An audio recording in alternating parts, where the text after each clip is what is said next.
Yang mana terus? Itu juga. Bismillahirrahmanirrahim.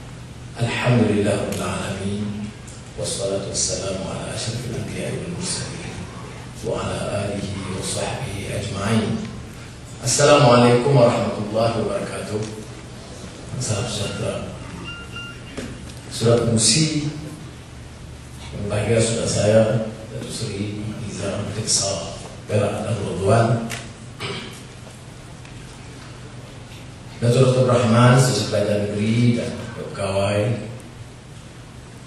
ada di Majlis Musyawarah Pelajar Negeri itu speaker, ada di Muhammad Selalu Samar, Datuk Haji Harusani, Mufti Perak dan Ridwan, saudara-saudara yang saya muliakan.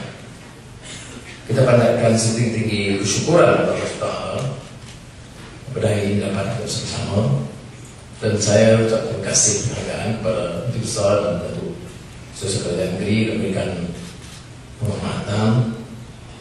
Saya percaya Perak ini terutama dengan Menteri Besar yang juga petah mengupas dan mengulas isu-isu dapat memberikan pasangan yang baik. Saya baru berbual juga dengan Datuk Dr. Rahman Tuzuki, PhD yang bidang finance and investment. Sehingga saya pernah tumpang ilmu kepada beliau juga. Tapi atas pertimbangan dan rasa persahabatan mereka berikan penghormatan kepada saya. Lebih lagi kerana dah lama tak sempat berbicara kepada berbagai keadaan liberal. 13 tahun yang lalu saya diundang oleh Menteri Besar Pelajar Negeri berbicara dengan pegawai Pelajar Negeri. Dan izinkan saya menyentuh sedikit catatan pribadi di sini. Karena pada ketika itu ekonomi kita segar juga, mencatat pertumbuhan yang tinggi, memacu pertumbuhan dengan kadar yang laju. Dan berbeda dari nada ketika itu yang umumnya berbicara dengan cukup yakin tentang kehebatan kita berbanding dengan mana-mana negara lain di dunia. Saya menukil kupasan John Kenneth Galbraith, seorang pemikir ekonomi yang menganut aliran ekonomi pasaran atau market ekonomi, tetapi kuat menekankan tentang distributive justice, keadilan pengagihan ekonomi, karena memacu pertumbuhan tetapi tidak meratakan, memacu pertumbuhan yang segar tetapi tidak menjamin keadilan sejagat, katanya tempat, dan tidak melahirkan negara yang dia boleh dibanggakan dari sudut pertumbuhan ekonomi. Dalam buku beliau yang baru diterbitkan ketika itu berjudul The Culture of Contentment, budaya rasa selesa. Karena bila kita sibuk bangga dengan pujian yang melangit, kita kadang-kadang lupa melihat kenyataan. Kalau kita diberikan taklimat itu umumnya mencatat semua yang hebat-hebat, kurang menekankan isu-isu yang dekat permasalahan rakyat. Sebab itu dalam pengalaman saya, takkanlah menjadi Timbalan Perdana Menteri, saya minta Menteri Besar dan Sosial Pelajar Negeri dalam beberapa pertemuan dan taklimat disampaikan selain dari Ipoh juga di Parit, supaya dapat kita dengar taklimat, diberikan data-data yang angka-angka dan proyek-proyek yang cukup baik. Kemudian sejam kemudian terus kita menerpa kekuasaan itu, menilai sendiri sama tepat dengan laporan yang diberikan.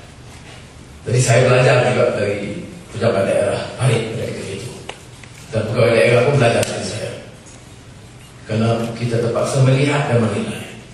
Ini ada kaitan dengan apa disebut culture content. Bukan bermakna kita nafikan kekuatan kita, karena sesungguhnya kita diminta bersyukur Tak apa yang kita perolehi nikmat Allah SWT. La in syakartum la azidannakum wa la in kafartum inna azabi lasyadid. Memang kita minta syukur. Dan orang tidak tahu bersyukur kepada Allah SWT itu akan menimpa azab yang pedih. Tetapi bersyukur maknanya kembali kepada garis. Dan ini dalam istilah sekarang disebut etika dan moral. Dalam istilah yang lebih tepat pada hemat saya, akhlak. Kerana akhlak itu mencakup bukan saja etika dalam sudut konvensional dan moral, tetapi juga pertimbangan akhlak yang akhirnya meletakkan tanggungjawab dan isu accountability itu bukan saja pada peraturan dan undang-undang dan tata kuasa disiplin, tapi kepada Allah SWT. Jadi dalam kupasan John Kenneth Galbraith dalam bukunya Culture Contentment, beliau menyebut di antara lain,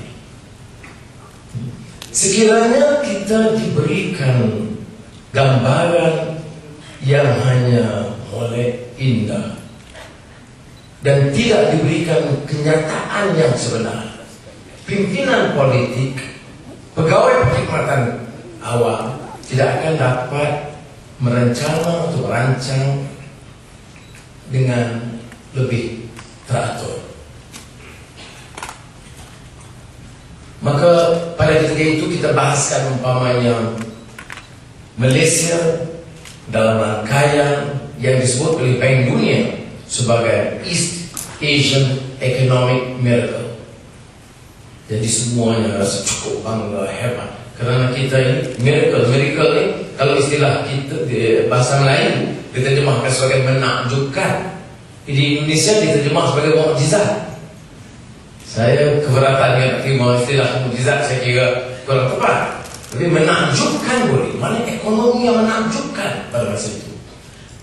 Ada kebenaran sebab pertumbuhan ekonomi lebih baik, ada keupayaan kita menyelesaikan masalah kemiskinan, ada keupayaan menarik pelabur asing, mutu pendidikan yang meningkat, khidmat kesehatan jauh lebih baik. Jadi dari sudut nisbi relatif dengan negara-negara yang mundur, kita mencatat tahap kemajuan yang menakjubkan.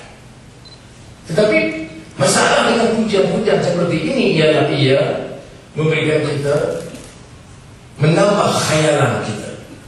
Dia tidak mendorong dan merangsang kita untuk memperbaiki. Kerana kita asyik dengan irama propaganda dari kampung ke desa, dari Bote ke Kuala ke Sayong, duk cerita hebatnya kita, tak pembangunan kita. Ini peringatan yang diberikan oleh Galbraith. Jadi saya di antara Menteri Kewangan di ASEAN yang sementara terima kasih kepada Bank Dunia tentang membela liputan begitu baik, tapi mengingatkan jangan kita asyik dengan pujian itu dan akhirnya menyebabkan kita lemah online. Sebab itulah dalam belanjawan berikutnya, setelah meneliti laporan yang begitu menakjubkan, saya mengambil mimbar peringatan dalam Al-Quran Al-Karim dan kisah Nabi Allah Yusuf alaihissalam tentang 7 tahun hasil mahsul yang menakjubkan, tidak untuk angkuh, sombong dan berbangga, tetapi untuk beristighfar, merencana menghadapi 7 tahun ekonomi gersang. Dalam Bible disebut Joseph in the Bible disebut 7 fat years, 7 lean years. Jadi peringatan Al-Quran pengalaman Allah Yusuf, bila saya sebut itu dalam keadaan zaman ekonomi gemilang. Jadi dalam merencana hal ini di Kementerian Keuangan